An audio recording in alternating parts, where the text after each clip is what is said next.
यहाँ पर उतरने वाली है। हालेलुया। आनंदित हैं? अपने पड़ोसी से बोलिए, आप आनंदित हैं? हालेलुया। अब समय को ध्यान में रखते हुए अब वो समय आ पहुंचा है कि प्रभु के दास बिशप आमोस सिंह को मैं आमंत्रित करता हूं कि परमेश्वर के सामर्थ्य वचन के द्वारा हम सबों को तृप्त करें। हालेलुया। जोर से ताली मार के स्वागत करेंगे।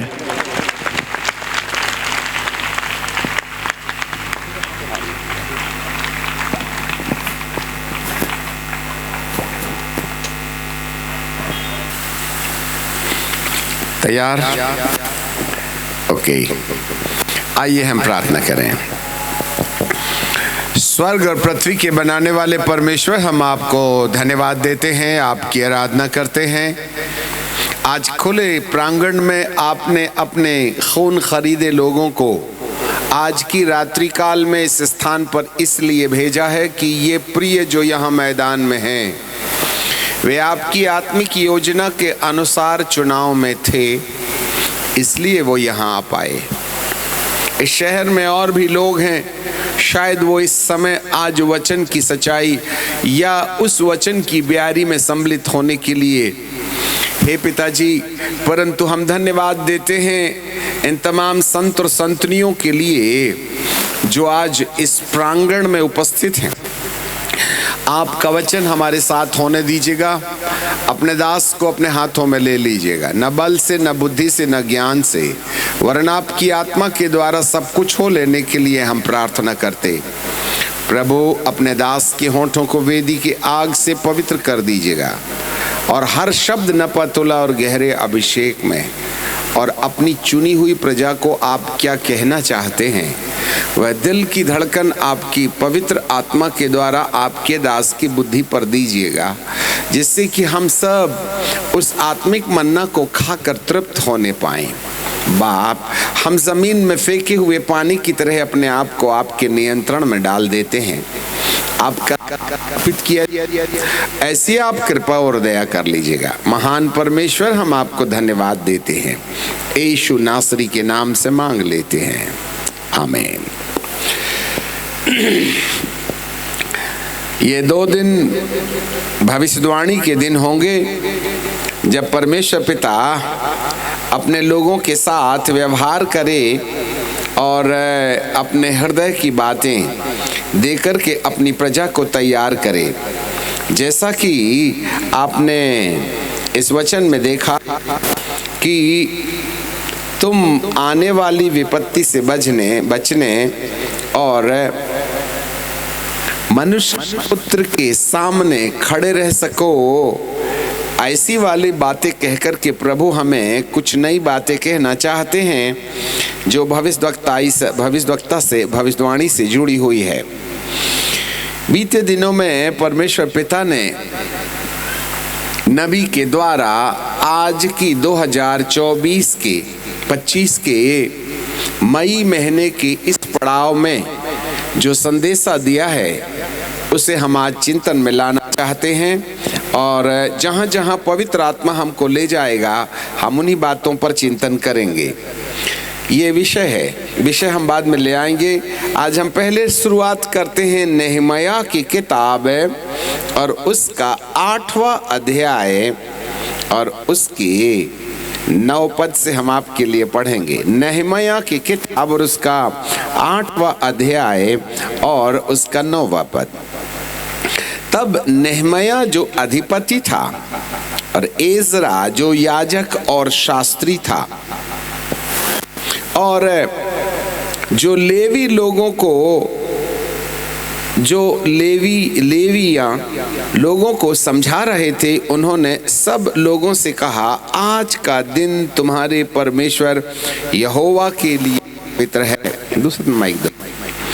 यहोवा के लिए पवित्र है, इसलिए विलाप ना करो और ना रो, क्योंकि सब लोग व्यवस्था का वचन सुनकर के रो रहे थे।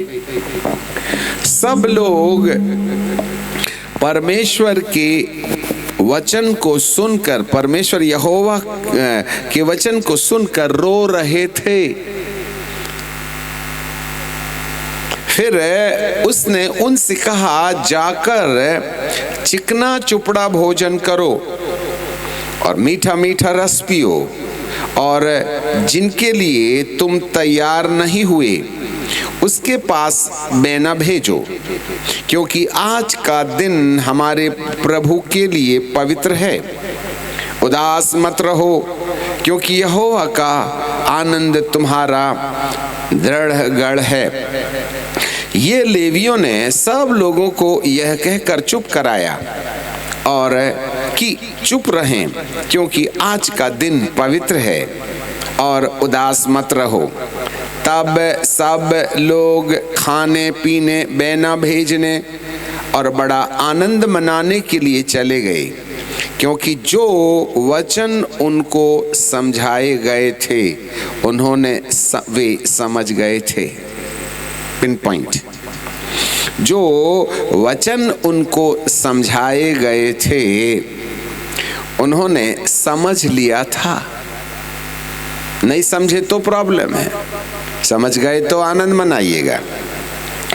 और दूसरे दिन को भी समस्त प्रजा के पितरों के घराने के मुख्य पुरुष और याजक और लेवी लोग एजरा शास्त्री के पास व्यवस्था के वचन ध्यान से सुनने के लिए इकट्ठे हुए। पिन पॉइंट,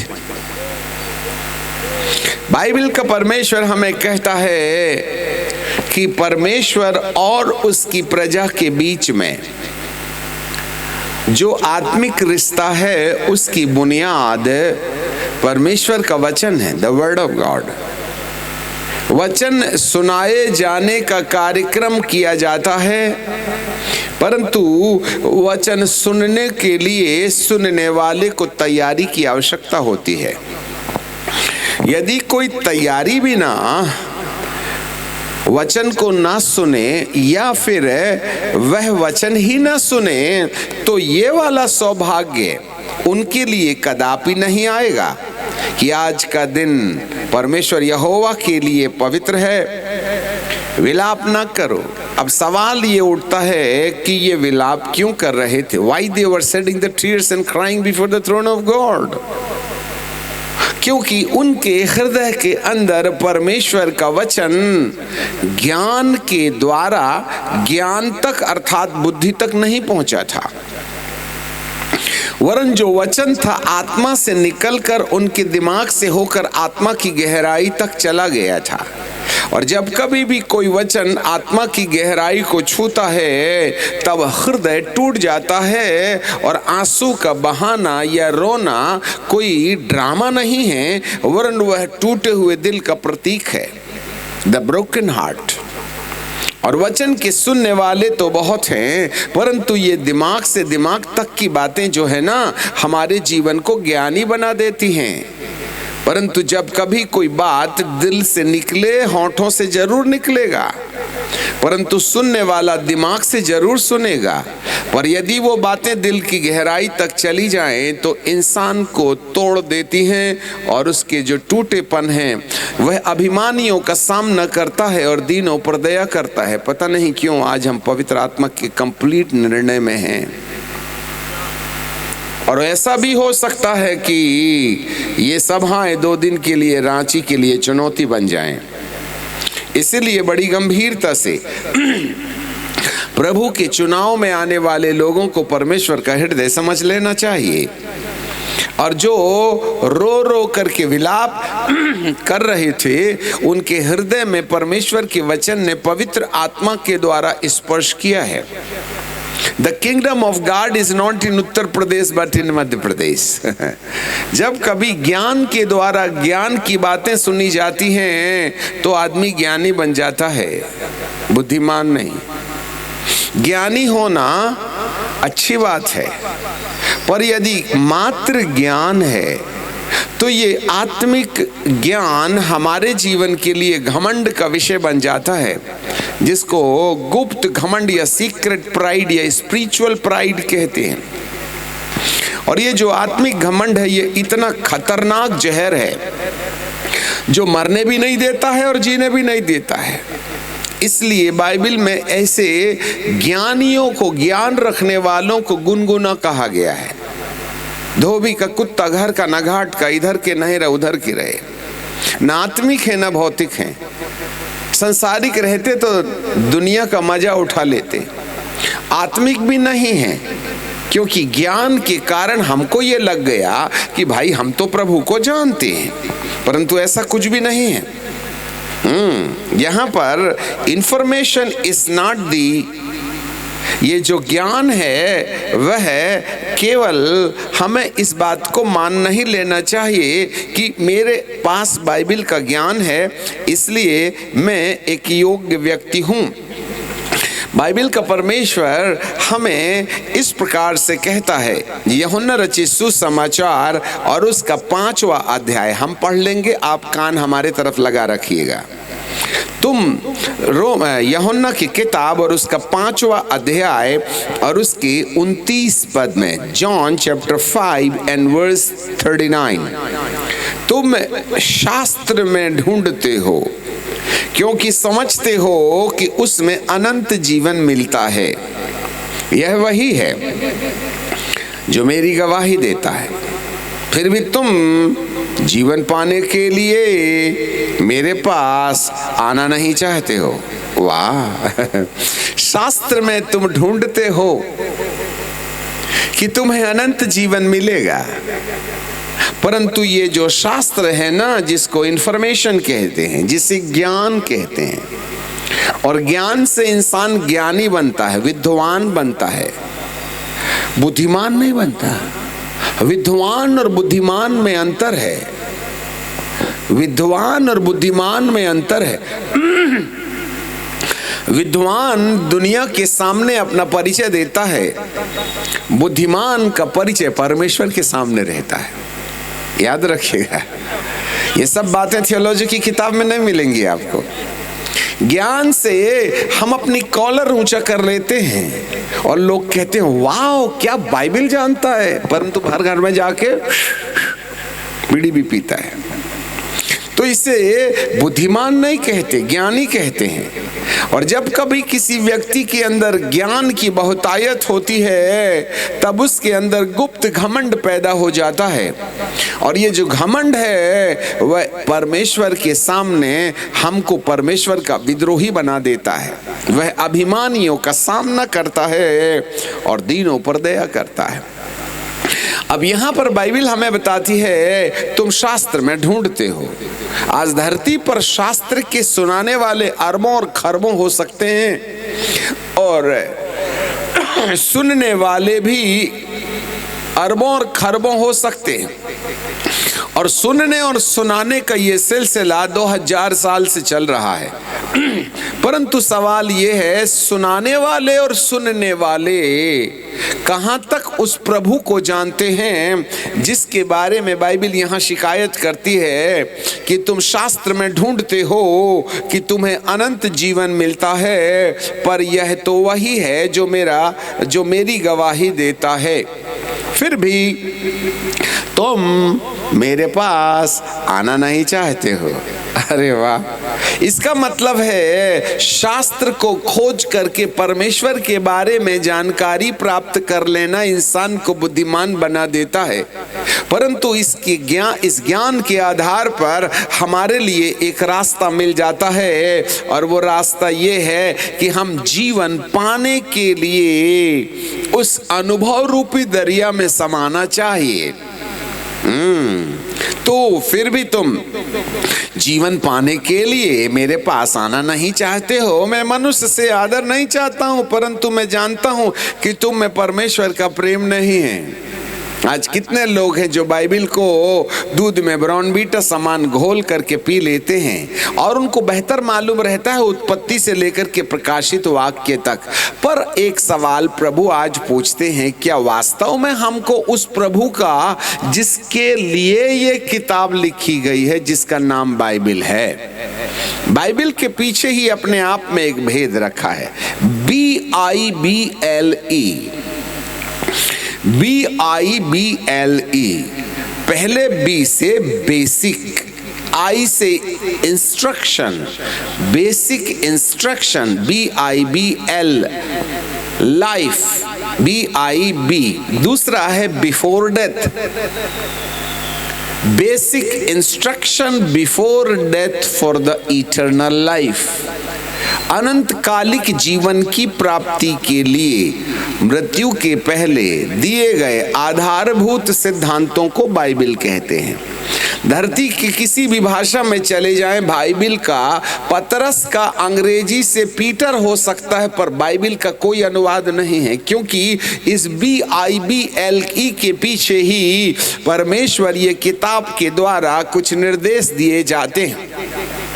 मृत्यु के पहले अनंत जीवन की प्राप्ति के लिए आधारभूत सिद्धांत, basic instruction before death for eternal, अनंतकालिक जीवन के लिए, अनंतकालिक जीवन के लिए।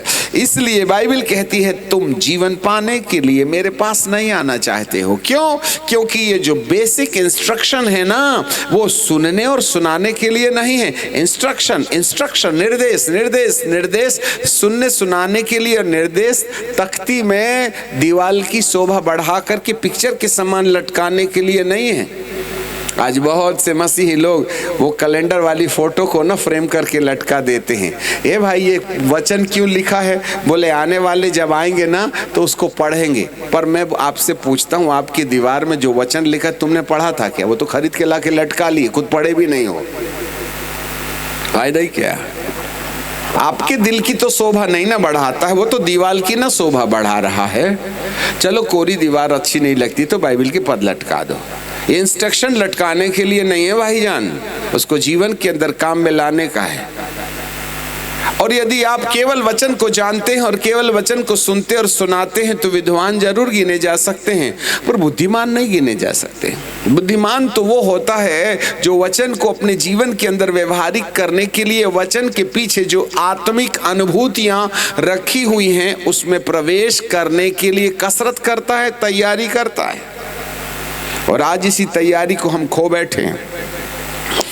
इसलिए आज हमने आपको कहा था कि यहाँ आए हुए लोग परमेश्वर के चुनाव में चुने गए थे, इसलिए आज आपका पदार्पण इस मैदान में हुआ है। आप परमेश्वर के धन्य लोग हो जो इस रात में आखिरी संदेश सुन रहे हैं, क्योंकि आने वाली, तो इसलिए तुम जागते रहो कि आने वाली घटनाओं से बचने, आने वाले समय में आज अगले 2 हफ्ते के अंदर महामारी के लक्षण इस धरती के अंदर दिखाई देने लगेंगे।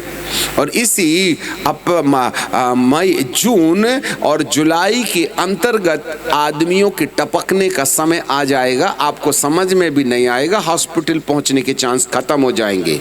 ये भविष्यवाणी के वचन सुन लीजिएगा। और अब तो 1/3 अर्थात 2 अरब लोगों का सामने वाले ने निशाना बना के रखा हुआ है। चले आगे। पहले ही मौसम में आपको डराना चमकाना नहीं चाहते हैं, परंतु जो लिखा है उसी को ना हम बोल रहे हैं। प्रभु ने कहा है आने वाली विपत्ति से बचने। मनुष्य के पुत्र का आगमन बाद में होगा, पहले तो विपत्ति आएगी, और यही विपत्ति हमारी तैयारी की ओर संकेत करती है। इसलिए हम प्रभु परमेश्वर को धन्यवाद देते हैं जो यहाँ पर आज आए हैं, वे परमेश्वर के चुनाव के अंतर्गत हैं।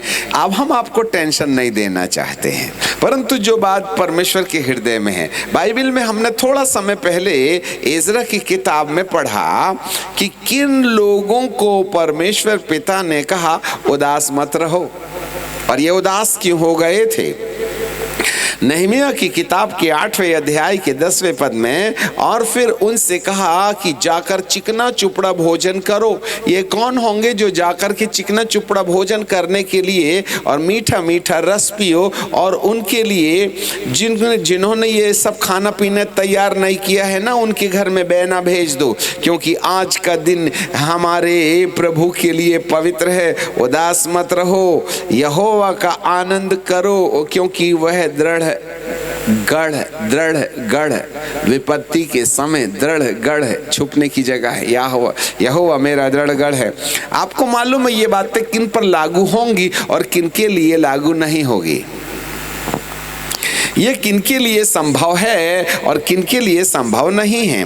तब सब लोग खाने पीने और बहना भेजने और बड़े आनंद मनाने के लिए चले गए, क्योंकि जो वचन उनको समझाए गए थे वे समझ गए थे। वाह, बस रुक जाइए, सारी कसरत यही है। समझाने वाला समझाने को तैयार है, क्या समझने वाला समझने के लिए उपलब्ध है? यदि समझ गए तो ठीक है, नहीं समझे तो ये वचन हमारे जीवन में लागू नहीं होगा।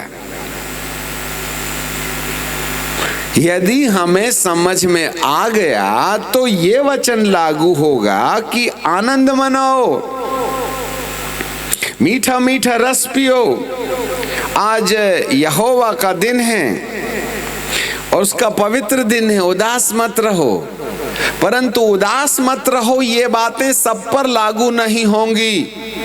ये केवल उन पर लागू होंगी जो वचन के समझाए जाने वाले के द्वारा वचन समझ चुके हैं। और दूसरे दिन क्या हुआ? और दूसरे दिन को भी समस्त प्रजा और पितरों के घराने के मुख्य पुरुष, याजक और लेवी लोग एजरा शास्त्री के पास व्यवस्था का वचन ध्यान से सुनने के लिए इकट्ठे हुए। वैसे पहले दिन की मीटिंग ओवर हो गई थी, दूसरे दिन मीटिंग वगैरह नहीं थी, परंतु फिर भी लोगों ने मीटिंग को एक्सटेंड कर लिया। वे लोगों के पास में आए तो प्रभु ने बोल दिया ना, जाओ खाओ पियो मजा मौज करो। तुमको समझ में आ गया ना? नहीं, समझ में तो आ गया, खाने पीने और अर्थात प्रतिज्ञा के वारिसदार तो हो गए, परंतु इनका मन नहीं माना। दूसरे दिन भी ये जो है ना शास्त्रियों के पास में ध्यान से सुनने के लिए आए। अब इसका मतलब नहीं कि आज की मीटिंग के बाद में कल की मीटिंग भी आ गए तो ये वाला चैप्टर तुम में लागू हो जाएगा। अरे 2 दिन की मीटिंग है, आओगे तो आओगे ही आओगे ना, नहीं भी आने वाला भी आएगा कल। परंतु यहाँ पर आना काम का नहीं है, पर उनके हृदय के अंदर जो जिज्ञासा है, उनके हृदय के अंदर जो एक प्रकार से एक लगन है कि वे और भी यहोवा की व्यवस्था को जानना चाहते हैं। इसका मतलब उनके हृदय के अंदर कुछ हो गया है। ये कोई सिर से नहीं आए थे, दिल से आए थे। ये केवल ज्ञान से प्रभावित होकर के नहीं आए थे, परंतु पवित्र आत्मा ने उनके हृदय के अंदर में वो काम किया, जैसे कि यीशु ने कहा था कि तुम शास्त्र में ढूंढते हो और तुम्हें अनंत जीवन मिलेगा, परंतु तुम फिर भी मेरे पास आना नहीं चाहते हो। ये वाली भीड़ शास्त्र का ज्ञान अर्जन करने के लिए नहीं आ रही है, वरन परमेश्वर से भेंट करने आ रही है। They want to have the encounter with the divinity of God, the presence of Almighty. परमेश्वर के उस अनुभव वाले संसार में प्रवेश करने का मन। जब कभी भी किसी व्यक्ति के अंदर वचन के द्वारा पवित्र आत्मा उनके हृदय के अंदर में उथल पुथल मचाता है ना, तो अंदर से क्रांति शुरू हो जाती है। कई कहते हैं हम आत्म जागृति कर रहे, आत्मा की जागृति नहीं होती, मन जागृति होती है। आज बहुत सी बातों को हम आपके सामने रखना चाहेंगे, जिसको सुनना और समझना। अब हम विषय पर आ जाएंगे। जी हाँ, आज जो वचन प्रभु ने हमको दिया है उस पर चिंतन चलते हैं। ये विषय लगातार चलते रहेंगे, ठीक है ना।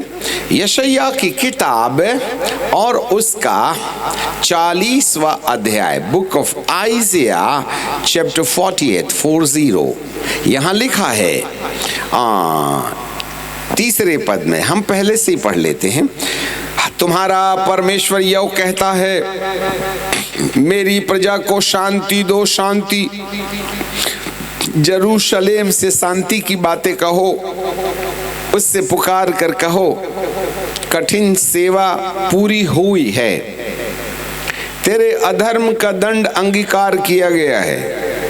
यहोवा के हाथ से तूने सब पापों का दूना दंड पा चुका है। इसका मतलब ये वो लोग हैं जिन्होंने ऑलरेडी अपने किए का भुगतान कर चुके हैं। देखो किसी की पुकार सुनाई देती है, जंगल में यहोवा का मार्ग सुधारो, हमारे परमेश्वर के लिए अराबा में एक राजमार्ग चौरस करो। हर एक तराई भर दी जाए और हर एक पहाड़ और पहाड़ी गिरा दी जाए, और जो टेढ़ा है वह सीधा और जो ऊंचा नीचा है वह चौरस किया जाए। तब यहोवा का तेज तेज तेज तेज तेज तेज तेज यहोवा का तेज प्रकट होगा और सब प्राणी उसको एक संग देखेंगे, क्योंकि यहोवा ने आप ही ऐसे कहा है। अब सब प्राणी उसे एक संग देखेंगे, इस घटना का इशारा किस ओर है? यदि मैं परमेश्वर के वचन में से प्रकाशित वाक्य की किताब और उसका पहला अध्याय उस पर यदि अपनी नजर डालें तो वहां बाइबल हमें इस प्रकार से कहती है, book of Revelation chapter 1 and verse 7, देख वह बादलों के साथ आने वाला है, हर एक आंख उसे देखेगी, वरन जिन्होंने उसे भेदा था वे भी उसे देखेंगे, और सारी पृथ्वी के सारे कुल के लोग छाती पीटेंगे। प्रभु परमेश्वर यहोवा जो है और जो था और जो आने वाला है और जो सर्वशक्तिमान है, वह कहता है, मैं अल्फा और ओमेगा हूँ, मैं अल्फा और ओमेगा हूँ। यहाँ पर बाइबल का परमेश्वर कहता है, देख मैं बादलों पर आने वाला हूँ और हर एक आंख उसे देखेगी। ये घटना केवल प्रभु यीशु के दोबारा आने के समय ही संभव है। अधलोक भी देखेगा, मृत्युलोक भी देखेगा, पृथ्वीलोक भी देखेगा। जिन्होंने मुझे छेदा और भेदा था, जो लोगों ने मुझे क्रूस पर चढ़ाया था, वो मरकर के अब अधलोक में चले गए पश्चाताप किए बिना धनवान के साथ। यीशु के दोबारा आगमन में अधलोक में रहने वाली आत्माएं भी, क्योंकि आत्मा के लिए आत्मिक आंखों से पृथ्वीलोक और स्वर्गलोक सब देखने की योग्यता पाई जाती है। अब जरा देखिएगा, प्रभु यीशु मसीह ने ये कहानी बताई थी, धनवान मर करके जब अधोलोक में गया तो उसने अपनी आंख उठा करके इब्राहिम की गोद में लाजर को देखा। इसका मतलब अधोलोक से सुखलोक भी दिखता है और वहां पहचाना भी जा सकता है। इसलिए इब्राहिम की गोद में लाजर को देखने के समय उसने इब्राहिम को, जो सुखलोक का महाराजा है, उसको बोला, लाजर को बोलो कि अपनी उंगली का सिरा पानी में भिगो करके मेरी जीभ को ठंडा करे, क्योंकि मैं यहाँ ज्वाला में तड़फ रहा हूँ। तब अब्राहम बाबा ने कहा, देखो बेटा, हमारे और तुम्हारे बीच में बड़ा गड्ढा है, ना तो वहां से यहाँ कोई आ सकता है, ना मैं यहाँ से वहां भेजने की गलती कर सकता हूँ। तब धनवान अधलोक में पुकार के कहता है कि कोई बात नहीं, अब आप मेरे को यहाँ नहीं वहाँ लाजर को नहीं भेज सकते हैं, तो एक काम करो, लाजर को जिंदा करके पृथ्वीलोक में भेजो। मेरे 5 और भाई इसी लाइन में लगे हैं, और उनको कह देना तुम्हारा जो भाई है ना बड़ा वाला, गया नीचे दारू बीड़ी सिगरेट के चक्कर में, वहां बिना ड्रम बीट के डिस्को मार रहा है, सुधर जाओ तुम, नहीं तो यहीं आओगे, हम सब कबड्डी खेलेंगे यहीं पर। अब देखना, उसको न मरने के बाद भी अपने भाइयों की चिंता है। अब्राहम का जवाब भी सुन रहा है, अब्राहम बाबा भी धनवान का जवाब सुन रहे हैं। इसका मतलब आत्मिक संसार के लिए दूरियां समाप्त हो जाती हैं। अच्छे से याद रखना, हम भौतिकवादी हैं, भौतिक संसार में जब रहते हैं तो हमारी आत्मा और आत्मा की 5 इंद्रियां जो है ना, शरीर के पिंजरे में कैद रहती हैं। इसलिए हमारी आत्मिक आंखों में लिमिटेशन आ जाता है शारीरिक आंखों के आधार पर। अब मैं यहाँ से दीवार तक देख सकता हूँ, परंतु उस बल्ब के पीछे देख नहीं सकता मैं, क्योंकि वहाँ मेरी भौतिक आंखें देख नहीं सकती हैं। पर अधलोक में पड़ा हुआ धनवान सुखलोक में देख रहा है। अरबों खरबों नहीं मालूम, पृथ्वी की 16 किलोमीटर गहराई वैज्ञानिकों ने खुद निकाला, जहां पर lake of people are screaming in the lake of fire. बहुत सी आत्माएं वहां रो रही, चीख रही। सुखलोक की लंबाई तो कोई नापे नहीं सकता, कोई 150 किलोमीटर ऊपर नहीं ना है। वो तो तीसरे आसमान में ना है। पहले तो दूसरे आसमान को, पहला आसमान ये सितारागण है और दूसरा आसमान आत्मिक संसार है, और उसके बाद में तीसरा आसमान, और तीसरे आसमान के निचले हिस्से पर ये सुखलोक पाया जाता है, जो स्वर्ग नहीं वन स्वर्ग के निचला हिस्सा, जिसको पैराडाइज कहते हैं। जमीन के अंदर में रहने वाला एक आग में जलने वाला व्यक्ति दूसरे आसमान को पार करके तीसरे आसमान के निचले हिस्से में जो पैराडाइज है, जहां धर्मी लोगों की आत्माओं को विश्राम दिया जाता है, वहां वो देख सकता है। इससे ऐसे पता चलता है कि जब प्रभु यीशु मसीह का दोबारा आगमन होगा, तो उसके दोबारा आगमन के समय हर एक अधलोक में जिन लोगों ने परमेश्वर की सलाह नहीं मानी और मरकर के वे अधलोक में चले गए हैं, वो सब लोग प्रभु यीशु मसीह के दोबारा आगमन को देखेंगे। इसलिए बाइबल कहती है हर एक आंख उसे देखेगी। देखो, ये बाइबल कोई दंत कथाएं नहीं है, scientifically we can prove it, यदि हमारे पास समय है तो। चलें आगे। यहां पर हर एक आंख उसे देखेगी। इससे पहले कि यीशु के दोबारा आगमन में पृथ्वी लोक, मृत्यु लोक और अधलोक, सुखलोक तो ऊपर ही, वो तो देखेगा ही देखेगा। एक्चुअली यीशु मसीह जब आएंगे ना, तो वाया सुखलोक आएंगे। सुखलोक में जितने लोग धर्मी होने के नाते, अर्थात परमेश्वर की सलाह मानने के कारण इब्राहिम की गोद में लाजर के साथ में समय के लिए विश्राम करने हेतु भेज दिए गए हैं, वे सारे लोग जब प्रभु यीशु मसीह आएंगे तो उन आत्माओं को साथ लाएंगे और वे मध्य आकाश में रहेंगे। और हर आत्मा को जो सुखलोक में चली गई है, उसको पुनरुत्थान की शक्ति से उनके शरीर को महिमा की देह दी जाएगी, और प्रभु बोलेंगे जाओ अपना अपना शरीर पहनो। अपनी पत्नी के शरीर में नहीं जाना, नहीं तो आवाज निकलेगी मर्द का और दिखेगा औरत जैसे। इसलिए अपना अपना शरीर पहनो, वहां जरा गलती नहीं होगी। भले यहाँ से एक जूता दूसरा पहन के चले जाओ उसी साइज वाला, पर मेरे मालिक जो है ना, किसी भी आत्मा को कुछ उल्टा सीधा शरीर न पहनने देंगे। यहाँ गलती हो सकती, उल्टा मोजा पहन लो, उधर नहीं चलेगा। हाँ, याद रखिएगा। कई लोग एक दूसरे दोनों बाटा के हैं ना, तो ये वाला बाटा का दो जोड़े हैं, तो इसका उल्टा पहन के चले, उल्टा इन द सेंस उसका पहन के चले जाते। घर में जाते देखते इसका डल वाइट हो गया, थोड़ा वाइट ही जो दिख रहा है, क्या हो गया? इसका मतलब दो शूज थे वहां पर, एक दूसरा वाला पहन के आ गए आप।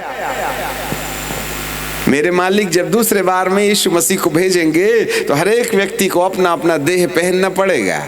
तो सुखलोक तो यीशु के आने के समय वैसे ही खाली होने वाला है, पर दुखलोक अंदर रहेगा, वहां से सब लोग देखेंगे। खैर हम भटक गए, जल्दी आ जाएं। हर एक आंख उसे देखेगी।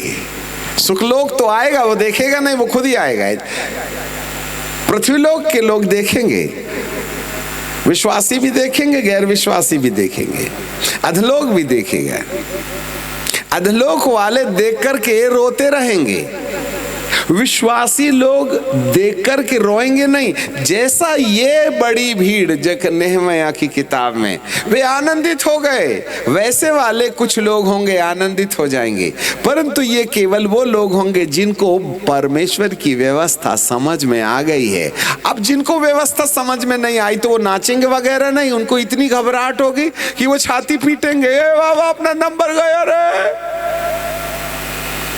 अब आप रोने वाले हो सकते हैं या आनंद मनाने वाले हो सकते हैं। आज रात चुनाव करना पड़ेगा आपको, देरी किए तो गड़बड़ हो जाएगी। कोरोना फिर आ रहा है, वो टपकाएगा 2 अरब लोगों को आने वाले 27 तक, इसलिए सावधान रहें। अब नाक में पट्टी बांधने से काम नहीं चलेगा, क्योंकि आने वाली विपत्ति से बचने का इंतजाम तो करना ही करना पड़ेगा ना। खैर कुछ भी हो, तो यहां पर बाइबल का परमेश्वर कहता है हर एक आंख उसे देखेगी। ये है हमारे प्रभु यीशु मसीह के दोबारा आने का इंतजाम। तब परंतु इससे पहले बाइबल का परमेश्वर कहता है तब यहोवा का तेज प्रकट होगा। इसका मतलब है जरूर कहीं ना कहीं हर एक आंख उसे देखे। यीशु के दोबारा आगमन में अधलोक, मृत्युलोक, सुखलोक तो देखेगा नहीं, अनुभव करेगा, और पृथ्वी लोक सब यीशु के दोबारा आगमन की ये घटना को देखेंगे। क्योंकि सहनाइयां बजेंगी, तुरही बजेंगी, बादल गरजेगा, बिजली चमकेगी, धरती डोल जाएगी, क्या क्या होगा उसको हम बाद में देखेंगे। परंतु यहाँ प्रभु यीशु मसीह कोई चोर के समान नहीं आएगा, बिल्कुल ऐलान करके आएगा। दूल्हा कोई छुप के बुर्का पहन के नहीं आता दुल्हन को, कोई चोरी करने के लिए आया क्या? अरे वो तो गांव में पहुंचने से पहले फटाका फोड़ के कह गए हम आ गए भाई साहब, तैयार हो जाओ। फिर होता डमक डमक डमक डमक, पूरे बाराती लोग, लड़के वाले बाराती लोग ड्रम लेके आते हैं, परंतु रास्ते में कोई नहीं बजाता, सब साइलेंटली चलते हैं। और इससे पहले कि शहर में प्रवेश हो जाएं, बाहर में खड़े होके सब कपड़ा वगैरह सावधान कर लेते, फिर ड्रम वगैरह निकालते, फिर फटाका फोड़ के बोलते हम पधार गए हैं। फिर चालू होता डमक डमक डमक डमक। पता तो चलना चाहिए दूल्हा आ रहा है, कोई डकैत नहीं ना आ रहा है। अरे ये वाला दूल्हा हल्ला मचा के आता है तो मेरा दूल्हा क्या बिना हल्ला मचाए आ जाएगा? फालतू की बात करते हो आप। हालेलुया।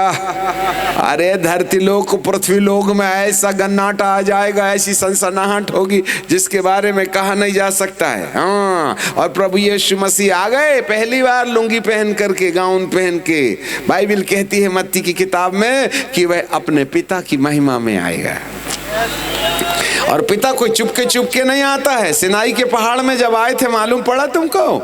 बादल गरजने लगे और बिजली चमकने लगी। मत्ती की किताब और उसका 16 अध्याय उसके 27 पद में लिखा है, मनुष्य का पुत्र अपने स्वर्गदूतों के साथ अपने पिता की महिमा में आएगा। उस समय हर एक को उसके कामों का अनुसार प्रतिफल देगा। विश्वास का कोई काम नहीं है, कामों के अनुसार प्रतिफल देगा। पिता की महिमा, पिता ने अपने आप को मूसा के द्वारा संसार में प्रकट करने के लिए कहा, सिनाई के पहाड़ के चारों तरफ बाड़ा बना दो और इजराइलियों को बोलो कि वे 3 दिन तक पवित्र रहें, स्त्री के पास में ना जाएं, अपने कपड़े धो लें, गलती वगैरह है तो माफी मांग लें, कुत्ता बिल्ली गधे गधे वगैरह को किसी को भी पहाड़ के अंदर मत आने देना। और सुबह होते बराबर बादल गरजने लगे, बिजली चमकने लगी, सहनाइयों और तुरियों की आवाज आने लगी, terror terror terror terror terror, और इस तरीके से धरती डोलने लगी और एक गाढ़ा काला धुआं करके सिनाई के पहाड़ पर आ गया।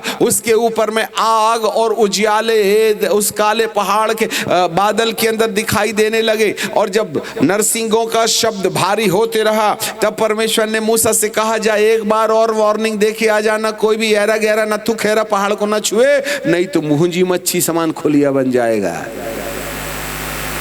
इतना पवित्र है मेरा बाप। और यीशु उसी पिता की महिमा में आएगा। जरा बर्दाश्त नहीं करेगा वीडियो, और जरा बर्दाश्त नहीं करेगा सिगरेट, और जरा बर्दाश्त नहीं करेगा मोबाइल में पोर्नोलॉजी, और जरा बर्दाश्त नहीं करेगा मीडिया और तमाम प्रकार के झगड़े रगड़े जो आज हमारे दैनिक जीवन के डीएनए में पाए जाते हैं ना, वो नहीं करेगा कंसीडर, याद रख लेना।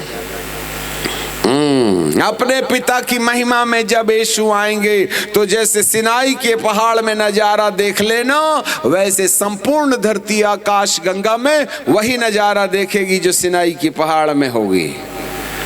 वाह, हमारे प्रभु आएंगे, परंतु बाइबल का परमेश्वर कहता है मेरे आने के पहले तुम्हें तैयारी करना पड़ेगा ना।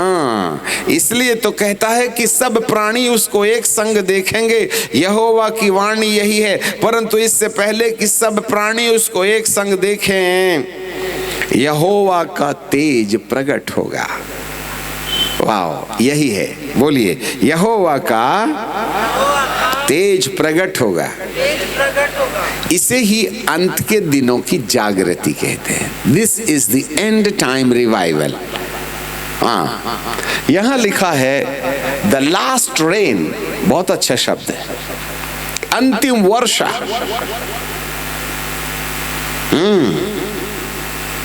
वर्षाएं भी कई प्रकार की रही हैं।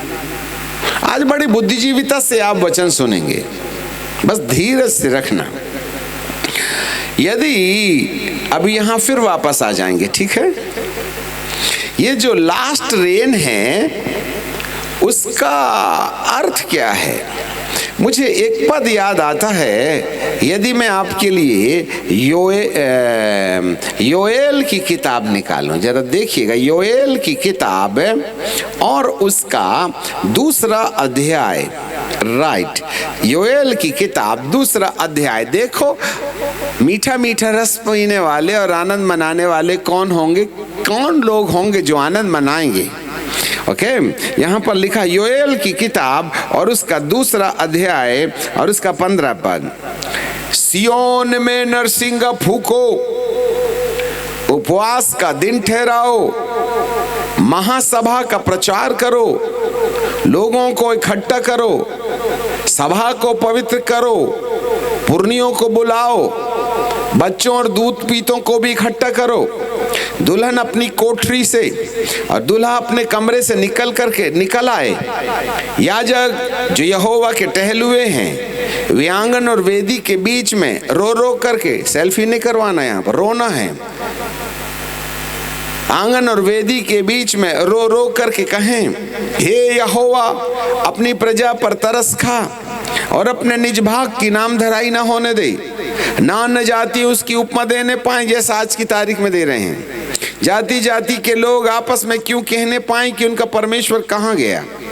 तब यहोवा जो अपने देश के विषय में जलन हुई और उसने अपनी प्रजा पर तरस खाया, यहोवा ने अपनी प्रजा को उत्तर दिया, सुनो मैं अन्य और नया दाखरस और ताजा तेल तुम्हें देने पर हूँ। यही है हमारी तैयारी।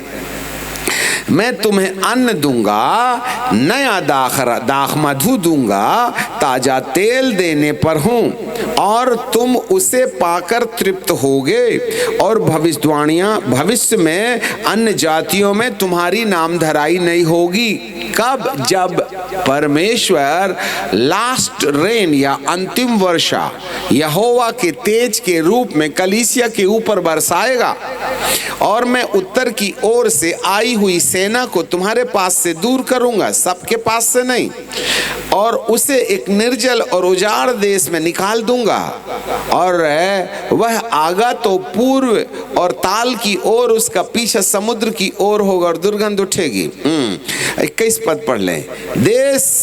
हे देश तू मत डर, तू मग्न हो, आनंद कर, यहोवा के बड़े बड़े काम देख। मैदान के पशु मत डरो, क्योंकि जंगल में चराई उगेगी, वृक्ष फलने लगेंगे, अंजीर का वृक्ष और दाखलता अपना बल दिखाएंगी। वाह! हे सियोन, तुम अपने परमेश्वर यहोवा के कारण मग्न और आनंदित हो, क्योंकि तुम्हारे लिए वर्षा, बरसात की पहली वर्षा बहुतायत से देगा और पहली के पिछले के बाद पिछली वर्षा के समान अगली वर्षा भी, the first rain and the middle rain and the last rain. और यहाँ पर अंतिम, लास्ट रेन या अंतिम वर्षा की बात यहाँ बाइबल में लिखा है। अंतिम वर्षा, पहली वर्षा हो गई पवित्र आत्मा की पिंतेकुस्त के दिन में, जब एक ही संदेश के अंदर में 3000 लोगों ने बपतिस्मा लिया था और दूसरे संदेश में 5000 लोगों ने बपतिस्मा लिया, और तीसरे संदेश को सुनाने के वक्त उनके पास में कैलकुलेटर और गिरने वालों की कमी हो गई थी, इसलिए फिर अनकाउंटेबल हो गए। This is the work of the Holi spirit. परंतु उन समयों के अंदर में प्रभु ने कलीसिया की नींव डाली, फाउंडेशनल रिवाइवल थी। और इसके बाद बीच बीच में मिडिल रेन, प्रारंभ में बादल गरजते हैं और बिजली चमकती है और मौसम बनता है, पता चलता है बरसात आ गई, जैसा आज की तारीख में चल रहा है। जब बरसात शुरू हो जाती है तो मध्य में रिमझिम बरसा, पिटर पिटर पिटर पिटर पिटर पिटर, उससे ना बाढ़ नहीं आती। बरसात के पहली वर्षा में और आखिरी वर्षा में बाढ़ आती है, परंतु जो मिडिल रेन होती है उस वर्षा में पानी ऐसे गिरते रहता है सावर की तरह, नदी नहीं बहती, परंतु जमीन पूरी सक कर लेती है पानी को। पहली वर्षा में पानी आता है और बह के चला जाता है। वास्तविक रेन जो वास्तविक वर्षा है, जो अनाज उत्पन्न करती है, वह मध्य की वर्षा है, क्योंकि उसमें पानी जमीन के अंदर भिद जाता है। पहली वर्षा में बाढ़ें आती हैं और आधा इंच भी गीला नहीं होता और पानी चले जाता है समुद्र में, परंतु जो मध्य की वर्षा होती है उसमें पानी पिटर पिटर पिटर पिटर पिटर पिटर, जिसको झड़ी बोलते हैं, उससे जमीन ठंडी हो जाती है। पहली वर्षा में जमीन ठंडी नहीं होती, उबाल मारती, इसलिए ज्यादा बीमार पड़ते हैं। आम खाओ, गरम ठंडा पाओ और हॉस्पिटल जाओ। ठीक है, परंतु जो मिडिल रेन रहती है, मध्य वर्षा होती है, उसमें जमीन ठंडी हो जाती है, मौसम भी ठंडा हो जाता, फिर हम बनियान निकालते हैं, चद्दर निकालते हैं, हाँ, हवा भी चलती है, पानी फवारे के समान चलता है। परंतु जो आखिरी वर्षा होती है, फल ये यदि सही समय पर आखिरी वर्षा नहीं तो दाने पोचे निकलते हैं। गेहूं के या चावल के पौधे तो दिखते हैं परंतु उसमें दाना नहीं रहता है, छिलका ही छिलका रहता है। इसलिए कई बार हम पानी डाल करके उसको वर्षा देते हैं, परंतु जब नल के पानी से या बोरवेल के पानी से यदि उसको सींचा भी जाए तो उसमें फल इतना नहीं लगता। नेचुरल सावर, जब प्राकृतिक वर्षा होती है, यदि फलने के समय, चावल के पकने के समय सही समय पर सही वर्षा हो गई, फिर देख लेना लालो लाल रहिएगा, छिलका तो है ही है परंतु दाना पूरा पक जाता है।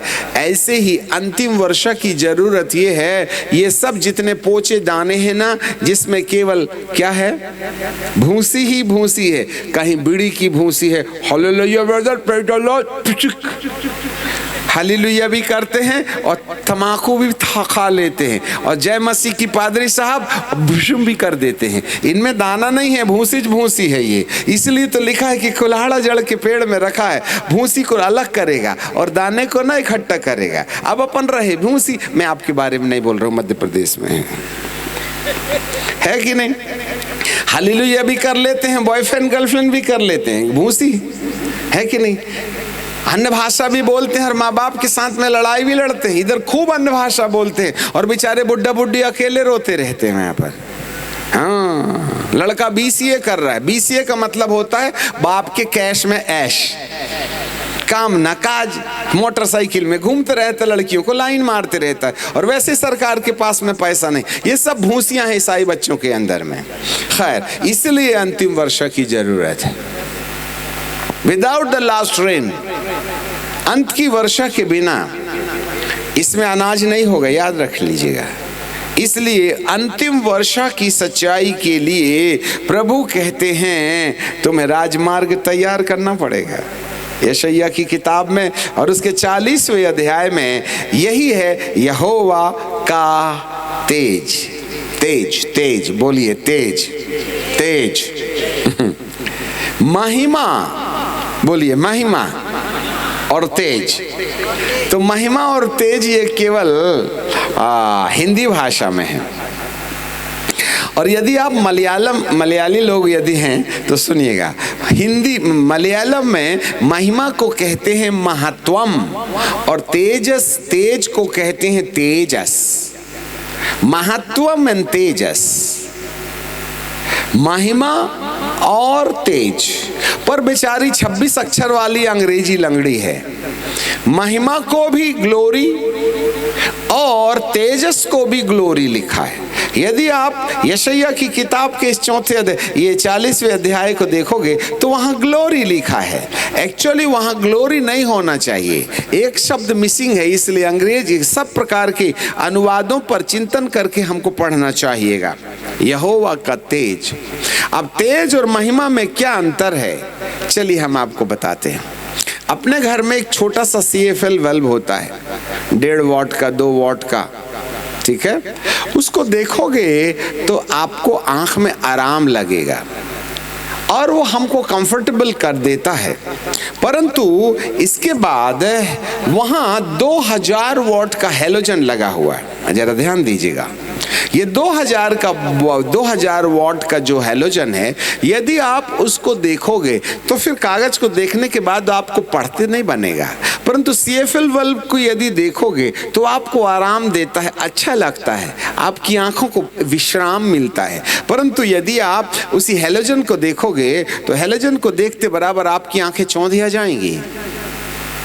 ये रहा 2 वाट का, 5 वाट का, 10 वाट का, और ये रहा 2000। अब आप बताइए 10 को 2000 बनाने के लिए कितना गुणा करना पड़ेगा, 1500 बनाने के लिए कितना गुणा करना पड़ेगा। 1000 वाट का हैलोजन जलाने के लिए तुमको 10 वाट के बल्ब में कितना बार गुणा करना पड़ेगा, इतना ही गुणा जो है महिमा और तेज में करके देख लो आप। अच्छे से समझिएगा। महिमा 10 वॉट का CFL और तेज 1000 वॉट का हेलोजन, 2000 वॉट का हेलोजन। मतलब समझाने के लिए बोल रहे हैं। जितना अंतर CFL एंड हेलोजन में है, उतना ही अंतर महिमा और तेज में है। पहली वर्षा में महिमा थी, मध्य की वर्षा में भी महिमा थी, परंतु अंतिम वर्षा में महिमा नहीं है, तेज है। वो है लास्ट रेन, और उसके लिए तैयारी करना पड़ता है। बाइबल का परमेश्वर कहता है तब यहोवा का तेज। एक बहुत अच्छा सुसमाचार भी हमको मिलता है। यस, दूसरा कुरिन्थियों की किताब और उसका 4था अध्याय और उसका 4था पद। यहाँ दूसरा कुरिन्थियों की किताब उसका 4था अध्याय उसका 4था पद। ओके, वहां लिखा है, और उन अविश्वासियों के लिए जिनकी बुद्धि को इस संसार के ईश्वर ने अंधा कर दिया है, ताकि मसीह जो परमेश्वर का प्रतिरूप है उसके तेजोमय सुसमाचार का प्रकाश उन पर ना चमके।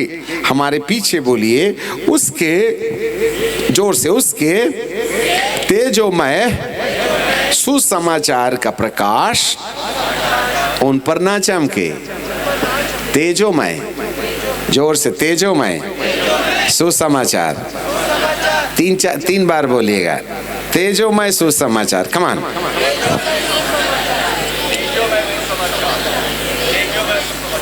पांच बार बोलिएगा, जिससे कि आपके दिल तक उतर आए।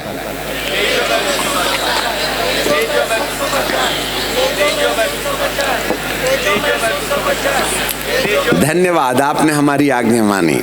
ऐसे मानते रहिए तो ऊपर दिखेंगे। एक बात बताइए, सुसमाचार और तेजोमय सुसमाचार में क्या अंतर है? What is the difference between the gospel and the radiant gospel? कोई मलयाली भाई है? हाथ उठा के दिखाए, हाथ हिला दे। नहीं है, कोई बात नहीं है, नहीं है। हमें कुछ कुछ मलयालम शब्द याद है, क्योंकि हिंदी और मलयालम कोऑपरेट करती है, बाकी दूसरी भाषा में इतना रस नहीं मिलेगा। मलयालम में मैं मलयाली नहीं हूँ, मिसअंडरस्टैंड मत रखना। तो महिमा को, सुसमाचार को सुविशेषम बोलते, सुविशेषम। परंतु यहाँ जो तेजस्वी सुसमाचार है उसको कहते हैं तेजसिंड सुविशेषम। सुविशेषम एंड तेजसिंड सुविशेषम, सुसमाचार और तेजस्वी सुसमाचार। देखो, धरती की एक भी थियोलॉजी की किताब में आपको ये डिफरेंशिएशन नहीं मिलेगा। यहाँ पर शैतान को, अंधकार की सत्ता को सुसमाचार से ज्यादा प्रॉब्लम नहीं है। मारा गया, गाड़ा गया, जी उठा, ठीक है, बपतिस्मा ले लिए, ठीक है, पवित्र आत्मा पा लिए, ठीक है, 4 अन्य भाषा बोलने लगे, ठीक है, सूसा हुहा करने लगे, गिर के भी देख लिए और गिरा के भी देख लिए। ये गिरना गिराना खूब चल रहा है वीडियो के सामने, परंतु सामने वाला गिर के जैसे ही उठता है बाहर जाके फिर से बीड़ी सुलगाता है। अरे तू गिर गया था ना रे बाबा, ये क्या सुलगा लिया? समझ में नहीं आता। गिरने गिराने की टेंडेंसी कब तक चली रहेगी? और हमको भी अपना नाम पुकरवाने का बड़ा शौक है। मान लो प्रभु ने तुम्हारा नाम बता भी दिया, तो कौन सी तुम्हारी बीवी से पटने लगी? बताओ तो जरा। कौन सा गिरने के बाद में तुमने अपने माँ बाप का सम्मान करना शुरू कर दिए? अरे गिरे तो थे, नाम भी तो पुकारा था, आने वाले दिनों में तू भविष्यद्वक्ता बनेगा, पर तूने गर्लफ्रेंड तो नहीं छोड़ा ना। शादी के पहले तो तूने पति पत्नी कैसे प्रैक्टिस करते हैं कर लिया ना, तो नाम पुकरवा के कर क्या लोगे? आज वरदानों के पीछे ना पागल हैं। नाम पुकार दो जी, हम अपनी गर्लफ्रेंड ना छोड़ेंगे, हमको अभिषेक दे दो जी, हम भूत जरूर निकालेंगे, पर माँ बाप को भी उसी तरीके से डंडा मारेंगे जैसे पहले भैंस को मारते थे। पत्नी से तुम्हारा बनता नहीं, और कहते हैं हम तो भविष्यवक्ता हैं, और भविष्यवाणी करने के बाद भी क्वायर की लड़की को ले जा लेते हैं झाड़िया के नीचे। ऊपर वाले को क्या मोतिया बिंद हो गया है? यही ना चल रहा है आज ड्रामा, जेल जा रहे हैं याजक लोग। क्या हो गया है ये समाज को? अरे नाक तो हमारे प्रभु की कट रही, तुम्हारा क्या गया? तुम तो वैसे मट्टी के थे ना। अंधकार की सत्ता को चिन्हों और चमत्कारों से ज्यादा प्रभाव नहीं पड़ता, जिसके पीछे लोग नंगे और पैदल भाग रहे हैं। अरे अपनी जिंदगी के बारे में सोचो, यीशु आ रहा है, टपकाएगा ना दनादन, उसका इंतजाम हुआ क्या? सुसमाचार से प्रॉब्लम नहीं है दुष्ट को। एक लंगड़ा था, लंगड़ के जा रहा था 6 घंटे में नरक। भाई आमोद सिंह जी आए और उन्होंने प्रार्थना किया, बेचारा 6 घंटे में पहुंचने वाला 4 में ही पहुंच गया। कहाँ रे? नरक। कहाँ के लिए निकला था? नरक के लिए। बीच में क्या हुआ? 6 कहाँ पहुंच रहा था? कितने घंटे में पहुंच रहा था? 6 घंटे में पहुंचा था। हीलिंग मीटिंग में आया, उसके बाद में 4 में पहुंच गया। कहाँ? उसी की तो वीडियो आ रही है ना आज, लंगड़ा चला। ये सभा से जाने की टेंडेंसी थोड़ा ठीक कर ले, क्योंकि यदि परमेश्वर अभी भी हमारे बीच में है, ठीक है। आपको जानकारी मिले, प्रभु के दास के साथ 2 आग के स्वर्गदूत दायां और बायां खड़े हैं, फायरी एंजल्स। इसके बाद में 2 पंख वाले, एक इस तरफ और एक इस तरफ, 4। और इसके बाद 3 बिना पंख वाले 1 साइड और 3 बिना पंख वाले दूसरे साइड, 6 और 4 10। और इसके बाद पीछे 6 पंख वाले 2 स्वर्गदूत 12। और उसके पीछे 6 पंख, और उसके पीछे एलिया बाबा और मूसा बाबा 14। और ऊपर में यहूदा का Singh, the lion of JUDA. आपको मालूम है 15 लोगों की टीम यहां है और तुमको घर जाने की पड़ी है। 15 लोगों की टीम यहां है और आपको घर जाने की पड़ी है। आप घड़ी देख रहे हैं और मेरे मालिक ने तुम्हारे लिए 15 दिन के बाद में घड़ी देख लिया तब। इसलिए उसकी उपस्थिति से ना निकलो, उसका भय खाओ। जिंदगी के इस पड़ाव तक तुमने घर में ही रोटी और कपड़ा और मकान का इंतजाम किया है, परंतु आज की रात यदि आपने परमेश्वर की सलाह को नहीं मान करके अपने बौद्धिक ज्ञान के आधार पर घर जाने का प्रयास किया, और यदि कोई चूक हो गई तो कहीं ऐसा ना हो कि वो बड़ी संपत्ति हमारे हाथ से चली जाए। इसलिए इन तमाम शहर के लोगों को चेतावनी है, जब कभी आप परमेश्वर के भवन की उपस्थिति में जाएं तो बैग उठाने की गलती मत करना, क्योंकि हम परमेश्वर की उपस्थिति में हैं और ये सभाएं आत्मिक सभाएं हैं। यहाँ कोई खेल ठठोला और मदारी का खेल नहीं होगा। यहाँ आपके लिए अनंत जीवन के रास्ते की तारीख तय की जाएगी। वैसे भी ये 2 सप्ताहों के अंदर आप देखोगे महामारी के लक्षण दिखाई देने लगेंगे। इतने सीरियस सब्जेक्ट में यदि आपको बैग उठा के घर जाने के लिए इच्छा है तो आपके समान फूटी किस्मत वाला धरती पर दूसरा कोई नहीं हो सकता। इससे बुरी गाली शहर के लोगों को नहीं दी जा सकती है, क्योंकि मेरे प्रभु कहते हैं समय खत्म हुआ, हमारा भी समय खत्म हुआ। हम एक भी मिनट आगे नहीं जाएंगे। अभी हमारे पास में 10 मिनट है। 9:30 बोले तो 9:30। जो नुकसान होगा जवाबदारी आपकी है। हम आए तो हैं बड़ी दूर से, समझना पड़ेगा। मेरे प्रियो, प्रभु यीशु मसीह आने के पहले हमको वह चमड़े की लंगोट जो दे गया है ना, वो चमड़े की लंगोट के अंदर जो पत्ते की लंगोट है ना, उसको उतरवाने का प्रयास कर रहा है, जिससे कि हमारी जिंदगी की जो गंदगियां हैं वो दूर हो जाएं। क्योंकि जब वो आएगा तो अपने पिता की महिमा में आएगा, और इसी कारण से आने वाली विपत्ति है। जी, उस पद को थोड़ा सा और पढ़ के हम फिर खत्म कर देंगे और 5 मिनट आपके साथ प्रार्थना में गुजारेंगे। आज प्रथम दिन है ना, इसलिए आज देरी हो गई है, परंतु कल हम सही समय पर चलते रहेंगे। हाँ, लूका रचित सुसमाचार 21 अध्याय, हमारा समय खत्म हो गया, प्रीचिंग टाइम इज ओवर। लूका इसका 21 अध्याय जहाँ पर ये वचन निकाला गया है, उसको 34 पद से हम पढ़ेंगे। Luke chapter 21 and verse 34, right, वहाँ देख के फिर इसको पढ़ के बंद कर देंगे, ठीक है।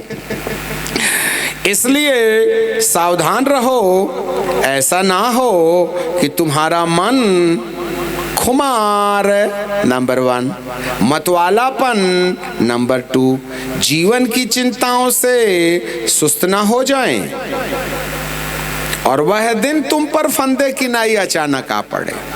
इसका मतलब है एक फंदा आने वाला है और यह फंदा जो है सारी 35 में लिखा हुआ है, सारी पृथ्वी के सब रहने वालों पर इसी प्रकार आ पड़ेगा। चेलो तुम पर भी आ सकता है। सुन लो अच्छे से, प्रभु के चेलों को वो कह रहे हैं, उन अनुयायियों को कह रहे हैं, संपूर्ण पृथ्वी के ऊपर विपत्ति आएगी ही आएगी और तुम पर भी आ सकती है, पर तुम्हारे पास बचने का एक तरीका है और वो तरीका ये है कि सावधान रहो, खुमार, मतवालापन और जीवन की चिंताओं से सुस्त नहीं हो जाना, नहीं तो संपूर्ण पृथ्वी के ऊपर आने वाली विपत्ति तुम पर भी आ पड़ेगी। इसलिए जागते रहो और प्रार्थना करते रहो कि तुम में से हर एक आने वाली घटना से बचने और मनुष्य के पुत्र के सामने खड़े रहने के योग्य हो सको। एक पद और बता के हम क्लोज कर देंगे। आपको प्रकाशित वाक्य में से निकालना पड़ेगा, बहुत सी सलाह दे जाएंगे हम जाने से पहले। अब 2 सेशन बचे हैं, इसमें जितना आपकी किस्मत में है लूट लीजिएगा। प्रकाशित वाक्य की किताब और उसका 2 अध्याय और उसके 7 से लेकर के आगे पूरा तो नहीं पढ़ेंगे, काम की चीज बोल देंगे।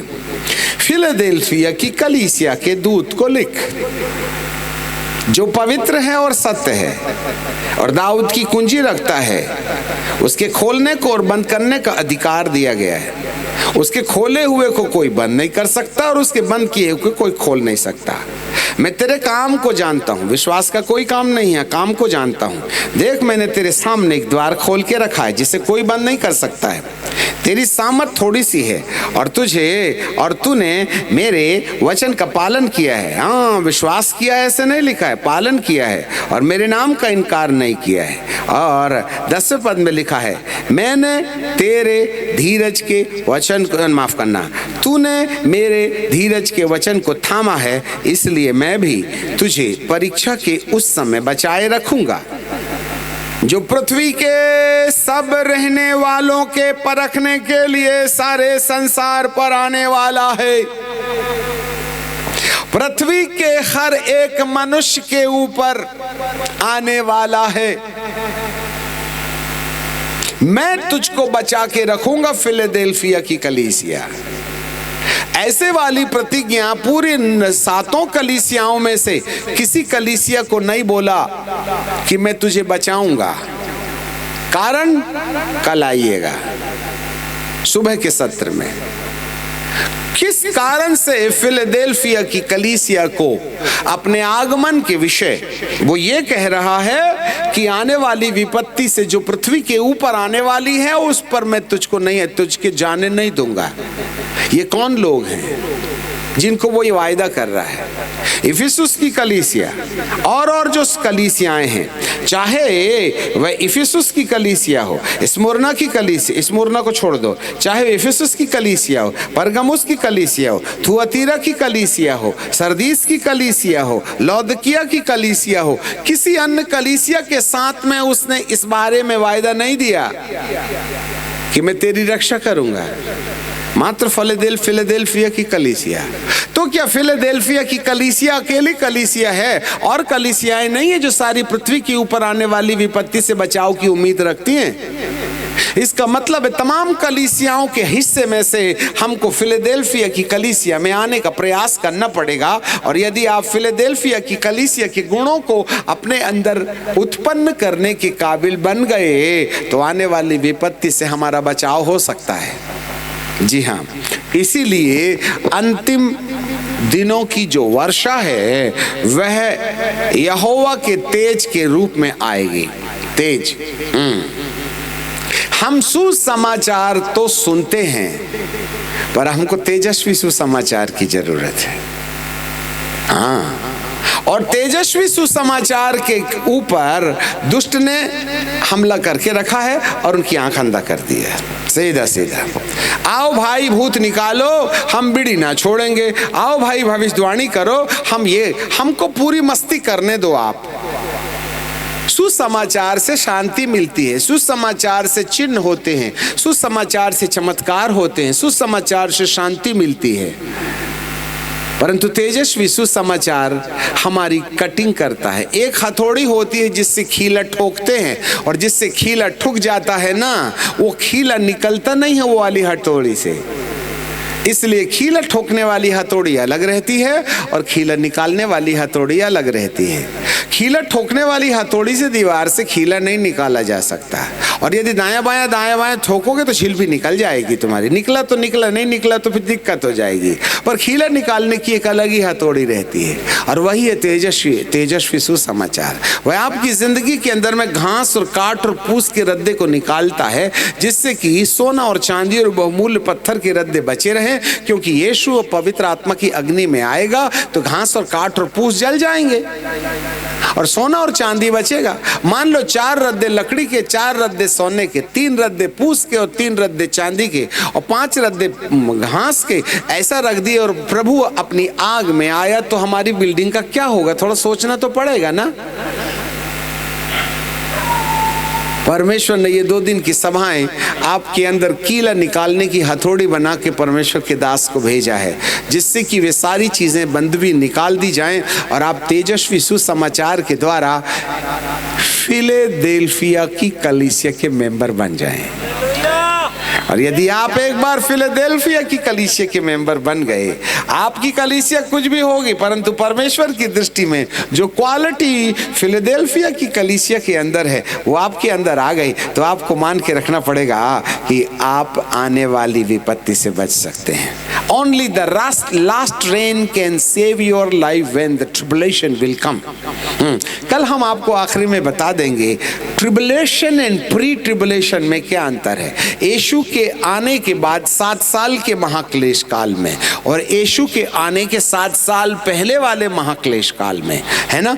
यीशु के आने के बाद में ट्रिबुलेशन है और यीशु के आने के बाद ट्रिबुलेशन है और यीशु के आने के पहले प्री ट्रिबुलेशन है, और इस समय हम प्री ट्रिबुलेशन में चल रहे हैं। कभी आपने मार्च में मई में वर्षा देखा था क्या?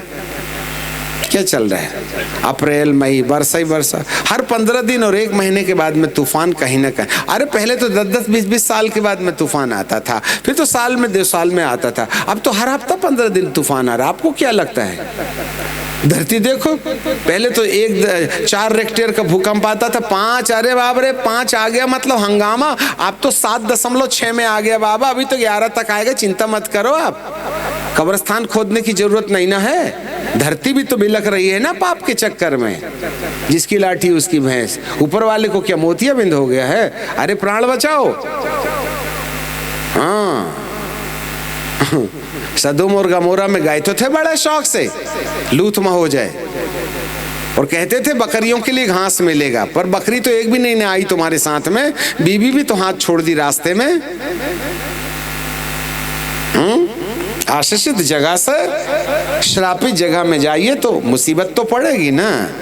परमेश्वर का वचन है, मजाक नहीं है। इसके साथ दिल लगी नहीं होती। उसके पास देर हो सकती है, परंतु बात तो पूरी होना तय है। जो लिखा है वो पूरा होगा। अब हमारा समय खत्म हुआ चाहता है। इस समय हम सब अपनी जगह में खड़े हो जाएंगे और अगले 5 मिनट में हम समाप्त कर देंगे। कमान आज हर एक व्यक्ति को इस बारे में प्रार्थना करना है, हे प्रभु आप मुझे अंतिम वर्षा के साथ जोड़ दो, या मुझे अंतिम वर्षा का एहसास करने का मौका दो, जिससे कि मैं, हे प्रभु, अपने जीवन में तेजस्वी सुसमाचार के द्वारा तेजस्वी कलीसिया बन सकूं। तेजस्विंड सभा, तेजस्वी कलीसिया, कल बताएंगे। पिता आपके साथ बना रहे, यही है अंतिम दिनों की जागृति। सब अपने आप को अंतिम दिनों की जागृति के लिए तैयार करें। यहोवा के लिए पवित्र दिन में जो संदेश परमेश्वर ने इजराइलियों को दिया है, वो संदेश हमारे जीवन पर लागू हो जाए। वो एक शर्त है, शर्तपूर्ण है। इसलिए इस शर्तपूर्ण घटना को यदि हम उन शर्तों को पूरा करें तो मेरा परमेश्वर अपने अनुग्रह की दृष्टि आप पर बनाए रखेगा। पिता आपके साथ बना रहे। Thank you Jesus. और इसी समय यदि कोई बीमार है तो बीमारी वाली जगह में भी हाथ रख ले। पवित्र आत्मा की सामत बहेगी। यहाँ आग वाले स्वर्गदूत अब नीचे उतर के जाएंगे। अगले 5 मिनट में हंगामा तहलका.com शुरू होगा। कमान, हे स्वर्गदूतों, तुम 1 घंटे से यहाँ खड़े हो, अब तुम्हारा काम हो गया है, अब नीचे जाइए। चलिए सब आंख बंद करके प्रार्थना करें, नई जागृति के लिए, बंधनों से छुटकारे के लिए। यदि किसी को रात को बुरे सपने आते हैं, अपने सीने में हाथ रखे। जादू टोने का प्रभाव है, अंधकार की शक्तियां परेशान करती हैं, रात को डरावने सपने आते हैं, कोई बीमारी है, शुगर है, ब्लड प्रेशर है, आर्थराइटिस है, जहां जहां जो जो समस्याएं हैं उनके ऊपर अपना हाथ रख के प्रार्थना करने लगे। Sweet melody please, come on. Wonderful Jesus, तेरी महिमा, लाउड साउंड थोड़ा सा, होली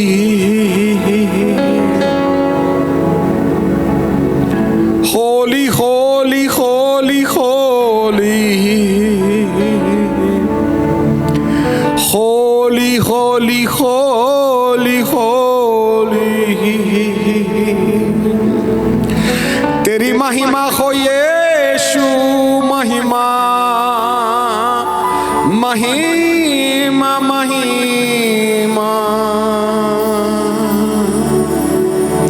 तुझे धन्य कहते हैं, तुझे आदर देते हैं प्रभु, तुझे सम्मान देते हैं। हालेलुया,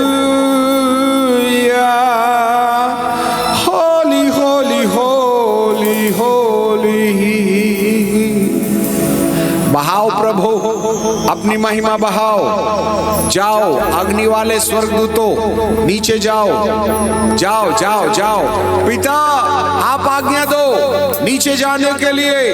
ये सारे स्वर्गदूतों की टीम नीचे चली जाए, और जो जो जहां जहां बीमार है, अंधकार की शक्तियों ने इनके परिवारों को अपने अधिकार में लेके रखा है। बहुत सी पवित्र आत्मा हमें याद दिला रहे हैं, यहाँ बहुत से ऐसे लोग हैं जिनका पारिवारिक संघर्ष चल रहा है, परिवार के अंदर में धमाल मचा हुआ है, बड़ा कंफ्यूजन है, बिना कारण विवाद होते हैं, अंधकार की शक्तियां तुम्हें चैन नहीं रहने देती हैं, आप नींद में डरते हैं या सपना आता है।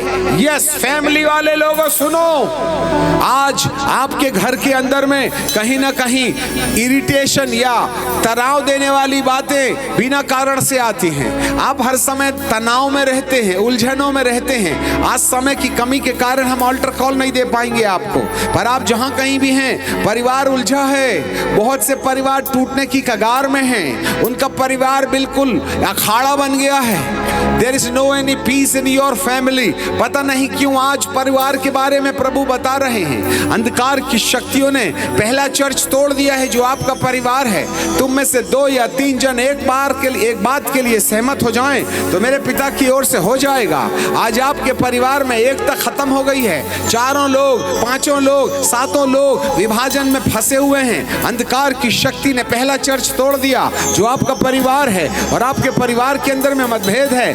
राजा यीशु जाओ, बोलो हे बबर शेर दहाड़ो। अंधकार की शक्तियां जो परिवार को तोड़ने में लगी हुई हैं, उनके परिवारों में प्यारे पिता आपके अग्नि वाले स्वर्गदूतों को भेजो। पवित्र आत्मा से काम नहीं बनेगा, आग से काम बनेगा। अग्नि वाले स्वर्गदूत आपके परिवार में जाएंगे। ओ यहूदा के सिंह, आग वाले स्वर्गदूतों को बोलो कि वे जाएं और इनके घर के अंदर में जाकर के उन शैतानी शक्तियों को अपनी पवित्र अग्नि के कोड़े से पिटाई शुरू कर दे। पिटाई पिटाई पिटाई पिटाई पिटाई पिटाई पिटाई, मारो दुष्ट आत्माओं को, अंधकार की शक्तियों को मारो, जलाओ जलाओ जलाओ। घर परिवार को तोड़ने वाली अंधकार की शक्तियां, डिप्रेशन, ऑपरेशन, दिमाग के ऊपर कब्जा करने वाली आत्माएं, क्रोध दिलाने वाली आत्माएं, झंझट पैदा करने वाली परिस्थितियां, चलो चलो चलो चलो, जाओ जाओ जाओ जाओ जाओ। आग वाले स्वर्गदूतों, हंटर मारो, हंटर हंटर हंटर, अग्नि के हंटर, अग्नि के कोड़े मारो। जलाओ जलाओ जलाओ जलाओ जलाओ जलाओ जलाओ जलाओ जलाओ। जहां कहीं भी है, जहां कहीं भी अंधकार की शक्तियां हैं, जहां कहीं भी अंधकार की शक्तियां हैं, प्रभु आपका पवित्र आत्मा उनके बंधनों को तोड़े। In the name of Jesus, in the name of Jesus, in the name of Jesus, come out, come out, come out, come out, come out, come out, come out, प्रभु इनके परिवार में जाओ, इनके परिवार में जाओ, इनके परिवार में जाओ। श्रापित आत्माएं यीशु की अग्नि में जले। यहूदा के सिंह दहाड़ो। पिताजी जो जो जहां जहां बीमार है, उनके बीमारी वाली जगह में अपना हाथ रख दो राजा, आपकी बीमारी वाली जगह में हाथ रख दो राजा। ऐ पिता, आपके वचन की खराई इन्होंने सुना है। यहोवा के तेज वाली महिमा, CFL वाली महिमा नहीं, हेलोजन वाली महिमा, हेलोजन वाली महिमा कलीसिया में उतर आए। Touch everyone, touch everyone, हर एक को छूने पाए, आज वचन अंकुरित होने पाए। प्यारे पिता परमेश्वर, मेरे महान परमेश्वर, हम आपको धन्यवाद देते हैं, आपको धन्यवाद देते हैं।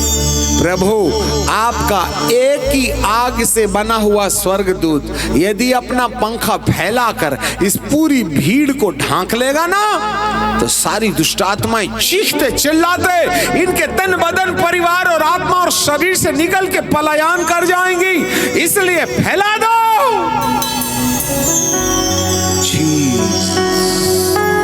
पिताजी, आपका धन्यवाद हो, आपका धन्यवाद हो, आपको धन्यवाद हो, आपको धन्यवाद हो।